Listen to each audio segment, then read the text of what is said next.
It's the lifeblood of towns, both big and small, across the country. It brings us all together.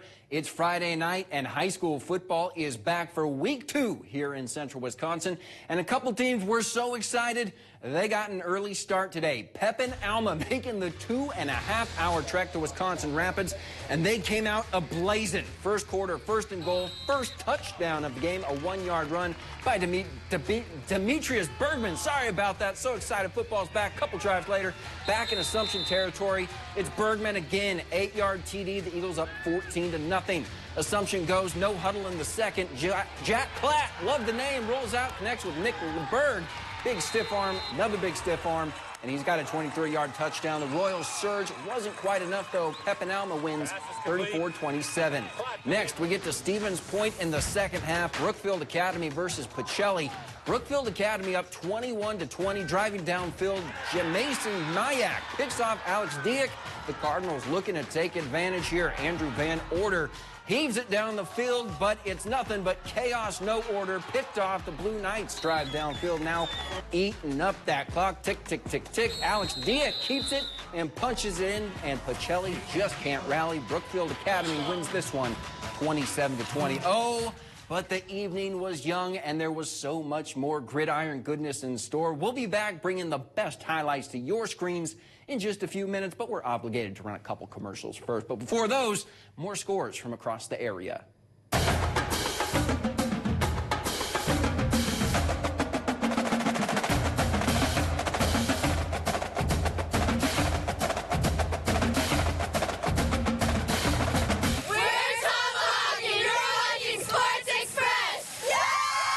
Welcome back to Sports Express. And you know, I hate to disagree with the viral TikTok sensation that is the Corn Kid, but I think I can imagine a more beautiful thing than that big lump with knobs. And that would be more Week 2 Friday Night Football highlights. And trust me, we'll bring the juice with this set. Stanley Boyd visiting Marathon. Red Raiders already up 8, and the up-tempo Orioles were in such a hurry. Oh, they forgot something. Luke Ashbrenner, though, missed her right there. And what do you do on a change of possession? Air it out. Tyler Underwood going over defenders. That's a tall ladder, and you know what?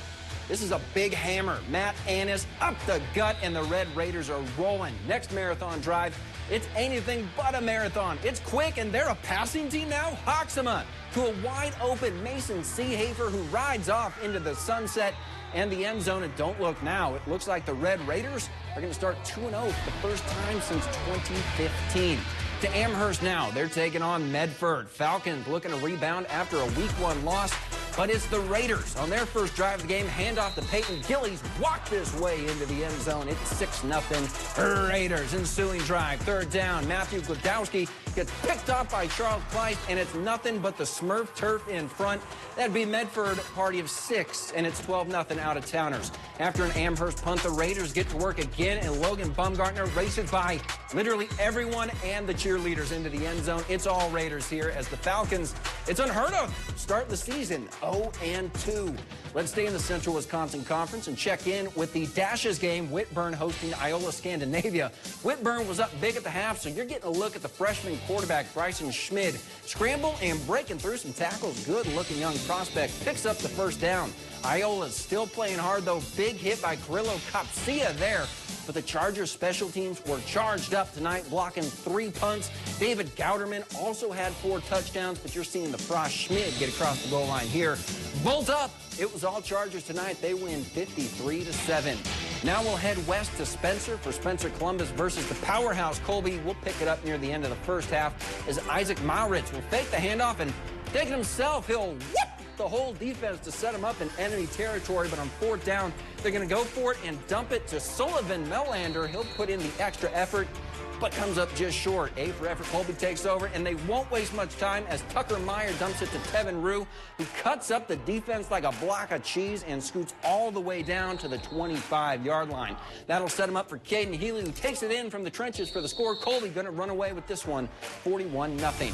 The Auburndale Eagles on the road taking on the Rib Lake Princess Hawks, and just like last week, the Eagles were looking to make a statement early, and they did. Quarterback Trayton Weber taking things into his own hands for a 20-yard touchdown run. He's going to go right along that stripe and into the goal line. Rib Lake Princess able to get some movement going with a long, great catch along the sideline.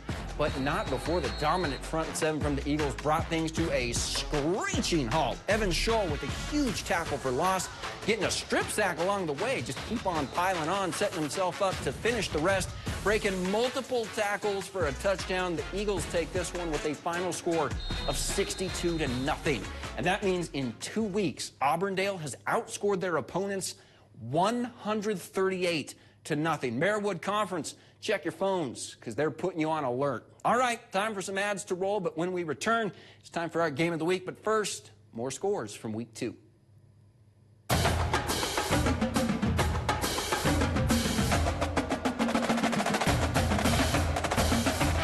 You're watching Sports Express. And we're back bringing you the most fun you can legally have on a Friday night. So let's get back to things with Abbotsford welcoming Melrose Mindoro to town. Let's pick things up in the second half, 27-0 Falcons, and they'll toss to Christian Fuentes Rivera. He'll bounce that to the outside and make his way down to the 30.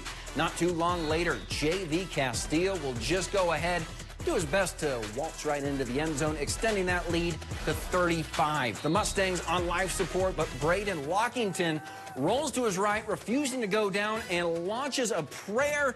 Jackson Black, and who does he best resemble? Devontae Adams, toe tapping the sidelines close, but he made it work. Now one final chance for the Mustangs, but the Falcons refusing to come back to earth, hounding Lockington. They lock him down on 4th down.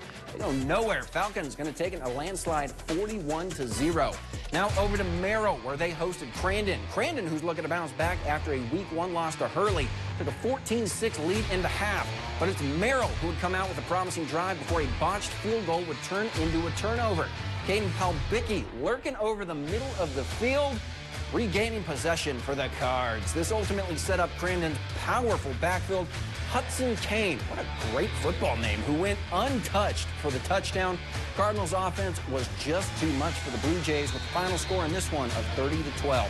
All right, put your recliner in the upright and locked position. Make sure your beverages and food are secure because things are about to get intense. It's time for our game of the week. The rivalry game taking up week 2 this year. 2 winningest teams in Central Wisconsin.